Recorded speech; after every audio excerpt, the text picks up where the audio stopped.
If you don't know how to read a website, it's quite easy for you to convince yourself that a program is a great fit until you're already in too deep. So in this video, I'm going to tell you how to look at university websites and read between the lines to really get the right information and not fall into any traps set out by your university. It's all about being calm, strategic, and really taking your time to identify the right type of information.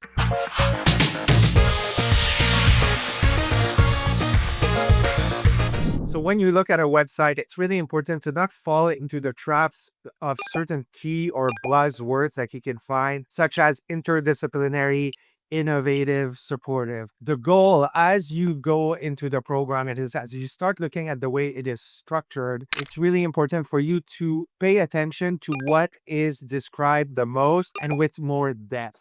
So let's say that you're on a website and the program tells you all about faculty research, about awards, etc., and you only see a few lines about mentorship. While this is a good indicator that the department might not be the best place if you are looking to get mentored and supported, it's really important, especially if you are applying to a PhD program. So you really want to see what they're saying, how much space on their website they take speaking about what they believe to be the key takeaways of the programs, and then draw your own conclusion. Another way that I assess if a program is a good fit for somebody I'm working with is that once I've taken a quick look at how they package themselves online, I go straight to faculty members, because the curriculum is one thing, but it's really important to see what the faculty members are doing and really want to dig a little deep in the faculty profile to find out what they've accomplished and when was that accomplished. So were they famous a few years ago and very active a few years ago,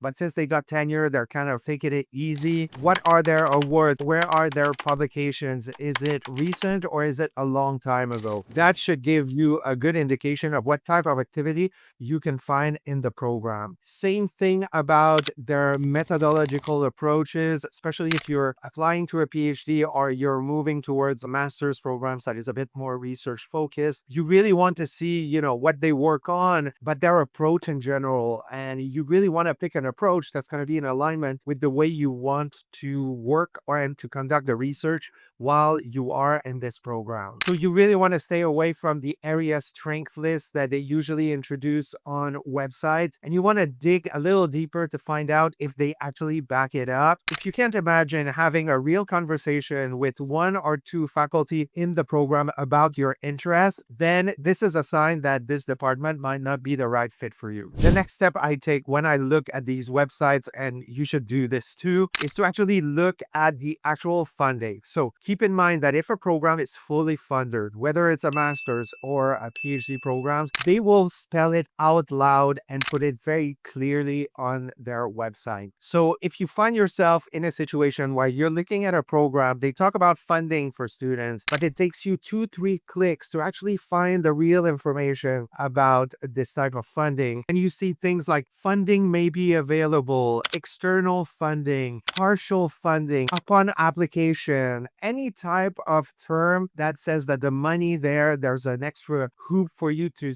jump through, I would stay away from. A program that is fully funded spells it out really quickly. So if you find any kind of vagueness around the idea of funding, this is, in my opinion, a red flag. And this is not necessarily a reason for you to reject this program, but I would definitely dig a little deeper to find out what the reality is. Okay, now that we've talked about what to look for, let's shift our mindset here and let's start thinking about things that are not mentioned on a specific website for a program, because it's never accidental. It means something. Key red flags, in my opinion, is a website that says nothing about placement, where you find no word or very vague descriptions in terms of where their alumni are, what they're teaching, what they're doing, where they're working, what are their accomplishments. If you don't see any information about that, in my opinion, this is a red flag. Same thing for PhD programs. If you don't find any dissertation topics, if you don't find any bios for students, if you don't find any information as far as when they came in and when they graduated, it is, in my opinion, a red flag. It happens a lot based on my experience, especially in the UK. Programs provide you, especially if you're considering longer programs like PhD programs, they have a tendency to tell you that students finish between 3 and 4 years. But when you dig a little deeper, it's quite easy sometimes to find out that these people have been in the program for 6 and 7 years, sometimes 8 years. So that should be also a red flag. Try to see if it's possible to get an idea of how long it takes for students to finish. When it takes longer for people to finish their degree, it's usually a bad sign, bad mentoring, too difficult to finish, lack of cohesion and structure in the program. And in my opinion, again, that's a major red flag. Same thing about teacher training. So if you go into a PhD program and you will be required at some point to teach, you really want to be in a program where they're going to provide you with the tools to learn how to teach. You'd be surprised, but there's a lot of doctoral programs that require students to teach, and they get a training that lasts about 3 hours and they are thrown on their own in a classroom. In my opinion, this is not fair. This is not proper training. And you want to keep in mind that post-graduation, you will be required to teach, and you want to have some kind of basic level of training so that you make sure that you're not only a great researcher,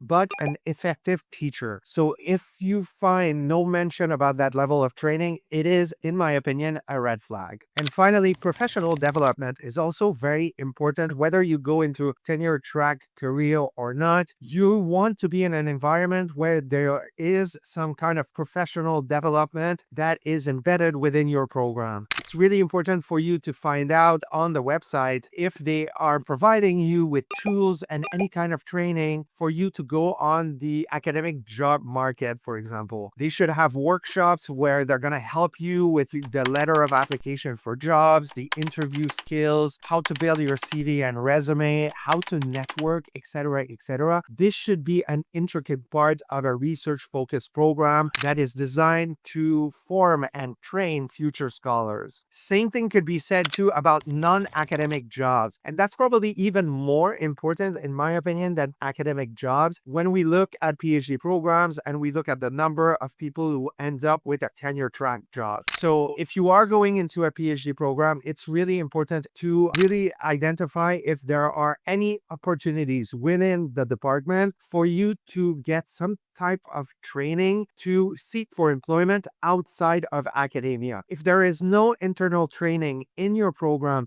to help you find non-academic jobs, in my opinion, this is the worst no-no. I would not move forward with the application. I would disqualify this program right away. The key takeaway here is to remind yourself that grad programs websites are not designed to tell you the truth. They're designed to sell you a program, and they are designed to be appealing to a wide variety of people. And it is your role as somebody who's building a list of programs to apply to really go in and be critical as you look at the content that is provided to you on this website. It's not about catching people telling a lie. It's actually finding the real information to make sure that when you sign up for this program, you're gonna actually get what was promised to you. So stay sharp, read slowly, and trust your gut. That's it. I'll see you in the next video.